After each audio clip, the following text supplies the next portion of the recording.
क्या कभी सोचा है कि हमारे शरीर के अंदर का सबसे कॉम्प्लेक्स कम्युनिकेशन नेटवर्क काम कैसे करता है? हम बात कर रहे हैं न्यूरॉन्स की। जी हाँ, वो छोटी छोटी कोशिकाएं जो हमारे हर एक्शन, हर सोच और हर एहसास को मुमकिन बनाती हैं। तो चलिए आज दिमाग के इस अंदरूनी ब्रह्मांड की सैर करते हैं और समझते हैं कि ये न्यूरॉन्स आखिर हैं क्या, इनकी बनावट कैसी है और ये हमारी चेतना को कैसे आकार देते हैं।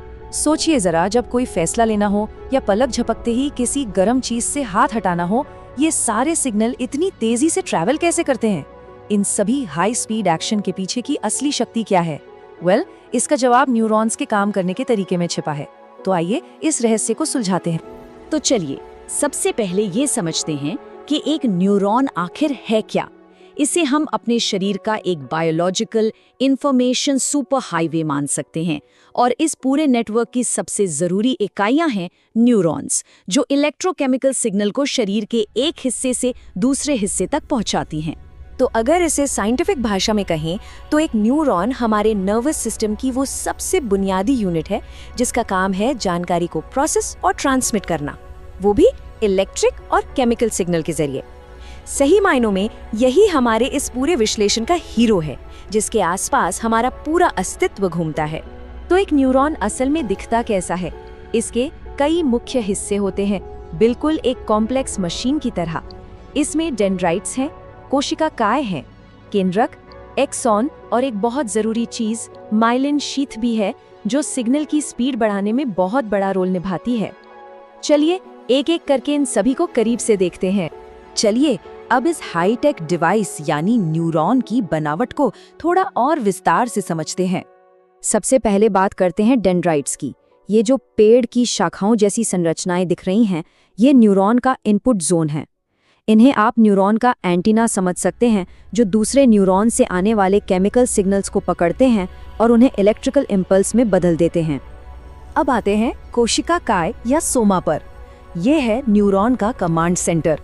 इसी के अंदर न्यूक्लियस और दूसरे जरूरी पार्ट्स होते हैं जो सेल को जिंदा रखते हैं। यही वो हिस्सा है जो तय करता है कि जो सिग्नल आ रहा है उसे आगे भेजना है या नहीं। और ये जो लंबी पतली सी संरचना है, ये है एक्सॉन, जो एक डेटा केबल की तरह काम करती है।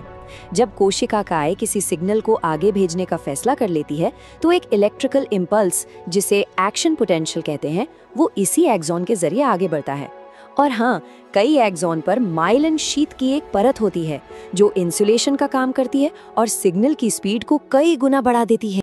तो ये सभी हिस्से मिलकर एक सिग्नल को कैसे भेजते हैं? आइए एक नर्व इम्पल्स के इस अविश्वसनीय सफर को ट्रैक करते हैं, शुरू से लेकर आखिर तक।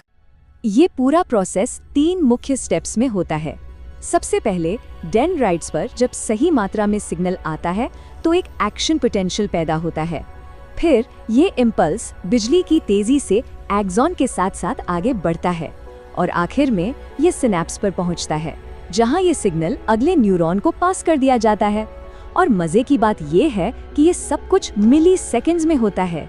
और ये कमाल का काम होता कहाँ है? सिनेप्स पर। ये 2 न्यूरॉन्स के बीच का कनेक्शन पॉइंट है। असल में यहाँ एक बहुत छोटा सा गैप होता है। इसी जगह पर इलेक्ट्रिकल सिग्नल केमिकल सिग्नल में बदल जाता है। कुछ केमिकल मैसेंजर, जिन्हें न्यूरोट्रांसमीटर कहते हैं, वो एक न्यूरॉन से निकलकर दूसरे न्यूरॉन से जुड़ते हैं और बस मैसेज आगे बढ़ जाता है।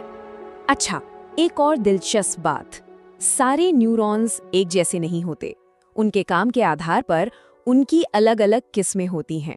आइए इनके मुख्य प्रकारों को जानते हैं। देखिए, ये टेबल 3 मुख्य प्रकारों को बहुत साफ साफ दिखाती है।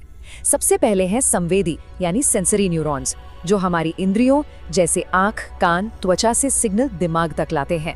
फिर है मोटर न्यूरॉन्स, जो दिमाग से आदेश लेकर हमारी मांसपेशियों तक जाते हैं।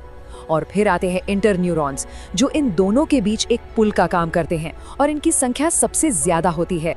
तो अब तक हमने देख लिया है कि ये बने कैसे हैं और काम कैसे करते हैं, लेकिन अब आते हैं बड़े सवाल पर। आखिर ये छोटी छोटी कोशिकाएं हमारे लिए इतनी ज्यादा जरूरी क्यों हैं? जरा इस संख्या को देखिए, लगभग 86 अरब। एक औसत इंसानी दिमाग में करीब करीब 86 अरब न्यूरॉन्स होते हैं और हर एक न्यूरॉन हजारों दूसरे न्यूरॉन से जुड़ा हो सकता है। ये नंबर हमारी अपनी आकाशगंगा मिल्की वे के तारों की संख्या के आसपास है।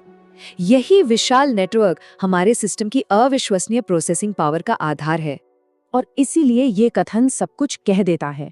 हम जो कुछ भी हैं, हमारी यादें, हमारी पर्सनालिटी, हमारी चेतना का हर एक पहलू, वो सब कुछ इन अरबों न्यूरॉन्स के बीच हो रहे कम्युनिकेशन का ही नतीजा है। मतलब शरीर का तालमेल बिठाना हो, किसी चीज़ पर रिएक्ट करना हो, कुछ नया सीखना या याद रखना हो, और यहाँ तक कि हमारा खुद के होने का एहसास, हमारी चेतना, इन सब का आधार ये न्यूरॉन्स ही हैं। इनके बिना हमारा वजूद ही नहीं होता। और आखिर में एक सवाल जो हमें सोचने पर मजबूर करता है, अगर हमारा स्व का एहसास, हमारी पहचान इन्हीं न्यूरॉन्स के तालमेल का नतीजा है, तो इस जानकारी का इस्तेमाल हम भविष्य में कैसे कर सकते हैं? क्या हम अल्जाइमर और पार्किंसन जैसी बीमारियों का इलाज ढूंढ पाएंगे, या फिर ब्रेन कंप्यूटर इंटरफेस के जरिए इंसानी क्षमताओं को एक नए लेवल पर ले जा पाएंगे? इसके बारे में सोचिएगा जरूर।